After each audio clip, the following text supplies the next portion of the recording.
Absolutely right. Yes, it's a small field, but an incredibly high caliber field. The Olympic champion goes in this women's 3,000 metres steeplechase. That's Uganda's Chepkoech from Tokyo last year.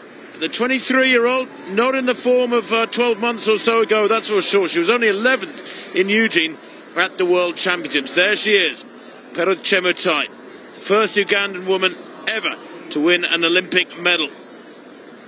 Has no other world-class times. Many steeplechasers these days are complete runners. They're great on the flat at 1,500, 3,000, 5,000. She has nothing else in her armoury but great steeplechase ability. She is a best of 9:01. I can tell you that 9 women in history have broken 9 minutes. 4 have broken 9 minutes this year. But there was a very strong British duo in this race.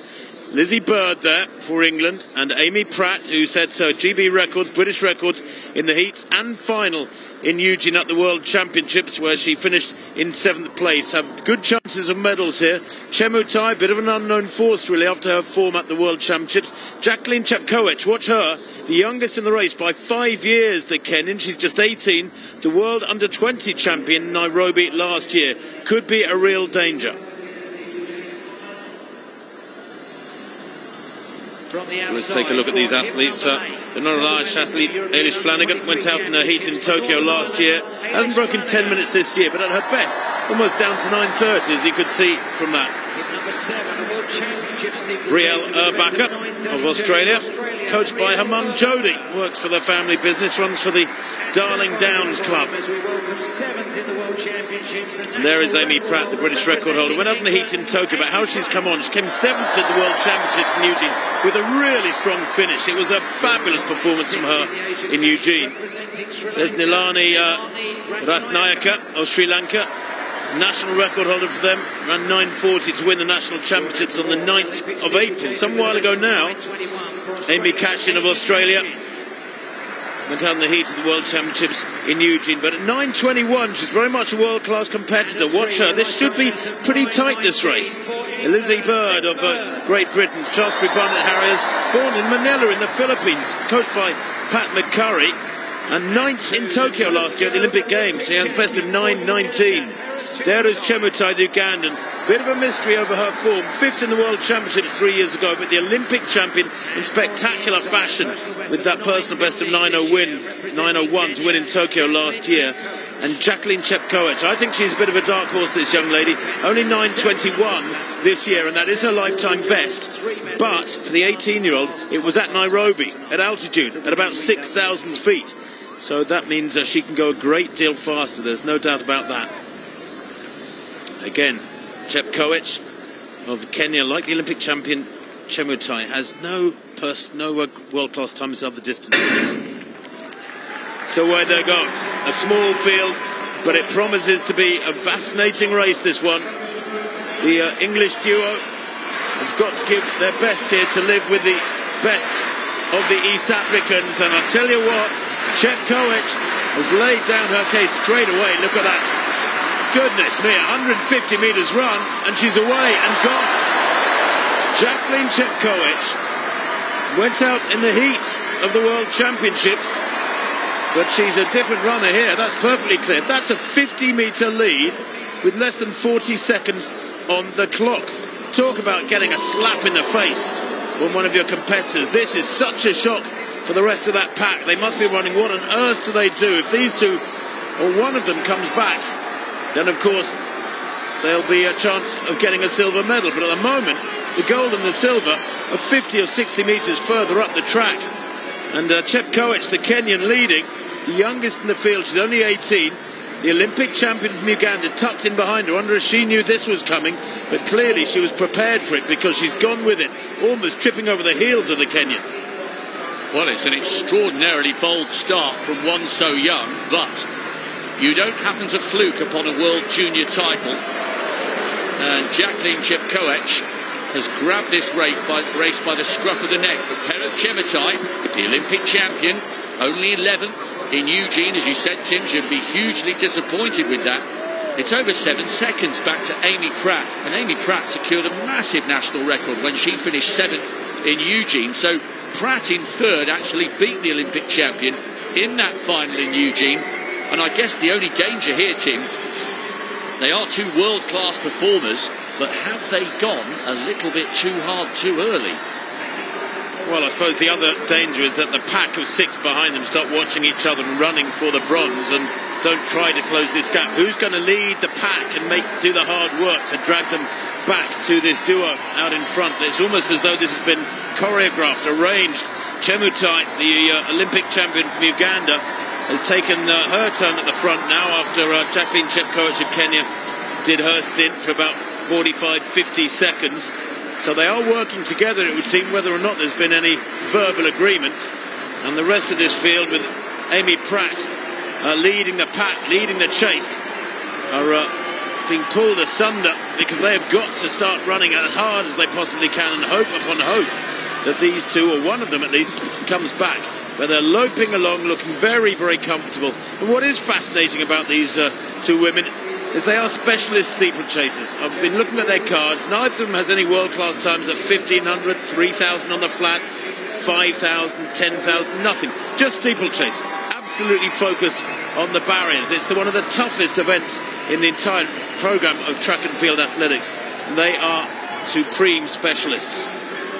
Tim, I think Chepkoech perhaps sensed that pack of four being led by Amy Pratt with the other English girl, Lizzie Bird, and also the two Australians, Erbacher and Cashin. I think the Kenyans sensed that they were beginning to close, because as she came round with 5 laps to go, she suddenly put a little burst of acceleration and went past Chepkoech and is setting the tone once again. If they can stay away, then we've got a fascinating four-way battle for the bronze. No English woman has ever won a medal in this event, and no Australian has been on the podium since they won a silver and a bronze way back in Melbourne, and they have extended their lead once again. What a huge gap this is, and what can this pack do to try and close what looks like an unbridgeable gap now? Well, the first kilometre 2:59.9, that's why there's a gap. They're moving at sub-9-minute tempo. It's really quick, it's really aggressive. Chepkoech leading through 1K under 3 minutes, and that is simply a pace that even the fabulously in-form Amy Pratt cannot live with. Now, the quickest European this year is Louisa Geiger of Albania, who was a fabulous fifth at the World Championships. But Amy Pratt, apart from a French athlete who ran really fast in the semis at the World Championships, is the next best European, and it'll be fascinating to see how well she can go at the European Championships if she chooses to go there after the tiredness that will inevitably be over her from Eugene and here. If she goes to Munich at the Europeans, I'd love to see a good account of herself there. But these two still, 50 metres ahead, maybe a little bit more. Pratt in third place, leading the chase. Lizzie Bird there, right on her shoulders, the Shaftesbury Barnet Harrier. And one of the Australians there in fifth place as well. That's Amy Cashin, who's right there. Cashin, who's a 9:21 performer, not much slower than the British pairing. Lizzie Bird is a 9:19 performer.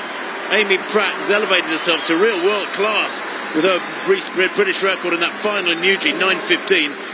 And at the front there, just sense a little bit of a faltering from the Ugandan, the Olympic champion, Chepkoech. Now, why is that? It's strange, isn't it? Her season's been strange, Rob, as we see the English duo trying to close them down, because she has run 9:05 this year. She ran that at the Prefontaine meeting back on the 25th of May in Eugene, and yet when she returned to Eugene a couple of months later, 11th place. Yes, she hasn't been able to build on that Olympic title in terms of her consistency. It's just around about 6 seconds there. I think there might have been a faller, one of the Australians. It wasn't catching. She's trying to get in the mix for the bronze. It was the other Australian, Erbacher, who's now back up on her feet, the Oceanian champion. It has been a strange season for Chepkoech, but I tell you what, they'll be getting so excited in Uganda. She's an iconic figure in Ugandan sport. And remember, Dorcas Nzikuru of Uganda became the first Commonwealth champion. This event added to the programme for women in 2006. But look at this, the two East African nations side by side. This is going to be a fascinating conclusion. Well, the second kilometre, a 3:08. They went through 2K in 6:08. They slowed a little bit through that second kilometre, and in fact, the gap, if anything, may have closed 5 or 10 metres, but not by much, as the English duo now separate. And it's actually Lizzie Bird who's moved into third place and is beginning to separate herself from Amy Pratt. She might be heading for the bronze medal as we get to the latter stages of this one. The reigning champion for about another 2 minutes is Aisha Pratt of Jamaica. That was a huge upset when she won in 2018 on the Gold Coast. And Chepkoech's fallen. She's really feeling the fatigue. She crashed over that barrier, Tim, went down, and now she's letting her adrenaline fly. And she's doing well here to get back into this race. So we had a faller in the form of the Australian Erbacher, but the woman in second place, the Olympic champion, has gone down and has lost touch with the leader. There's Bird. What a battle for the bronze and the silver now. Well, that's an indication of fatigue creeping in, isn't it? When you're tired in the steeplechase, those errors happen, and you really pay in spectacular fashion trying to clear those barriers. If you smack into them, they don't budge. You do. Your flesh and bone moves, not the barrier itself. They're very heavy indeed. Well, Chepkoech, the reigning World Under-20 champion, surely heading for gold now after that fall halfway round the penultimate lap from Chepkoech. And what a run this is from Lizzie Bird. 9th at the Olympic Games last year. The 27-year-old could be heading for a personal best here. The 2K time, remember, 6:08. How quick will this final lap be covered in this final kilometre? We're in for a spectacular conclusion here because, yes, it looks like the World Junior Champion is heading for the gold, but watch Lizzie Bird in third. No English woman has ever won a medal in this event, and she's closing in on the Olympic champion. She is indeed there. Send her a picture. Lizzie Bird in the white and red of England. The crowd on their feet, roaring her on. That gap was 50 or 60 metres for most of the race. Then, of course, the Olympic champion, Chepkoech, had that awful fall a lap ago. And Lizzie Bird closing right up on the Ugandan. Bird moves into second place, and she will get a massive surge of adrenaline from that move and from the roar of the crowd as Chepkoech eases into the straight now, heading surely for the Commonwealth gold. But watch the clock. This is going to be quick. The fastest time in the Commonwealth Games, that, of course, held by Nzikuru in that initial version of the steeplechase in the Commonwealth Games. 9:21 is the Commonwealth record. She's going to smash that. And Lizzie Bird closing all the time. Kenya take gold. England a fabulous silver. And Uganda, the Olympic champion, back in third place. Well, I'll tell you what, she had an awful fall and she's hobbling. And Amy Pratt comes home for fourth place there. But I'll tell you what, in the words of my old colleague back in the 1980s, Colin Reitz, who took a world championship bronze medal in the steeplechase in the inaugural World Championships when Henry Marsh fell on the home straight when heading for third place, and Colin eased past him, clearing the barrier okay, and he was interviewed afterwards. He said, well, you've got to clear the barriers, haven't you? That was his comment. That was as subtle as was needed. I remember watching that whirl. It was one of my abiding memories of the inaugural World Athletics Championships. All credit there to Chepkoech for pulling herself up off the ground. I think Lizzie Bird was closing in on her anyway, but the acceleration she produced over the last 600 metres was roared on by the crowd. It was a brilliant effort. She's broken her PB, Lizzie Bird, 9:17. That is an absolutely staggering performance. Chepkoech really hurt herself. She's done well to carry on and finish that race on the podium, the Olympic champion. But what a run by Bird to come through and separate the two East Africans with the first medal by an Englishwoman in this event. Well, that's a terrible shame for Chepkoech. Looks like she's really hurt herself. She must have been in agony. And the Australian, Brielle Erbacher, well, she's had a tough old night too. She must have been the faller earlier on in the race, but determined to carry on.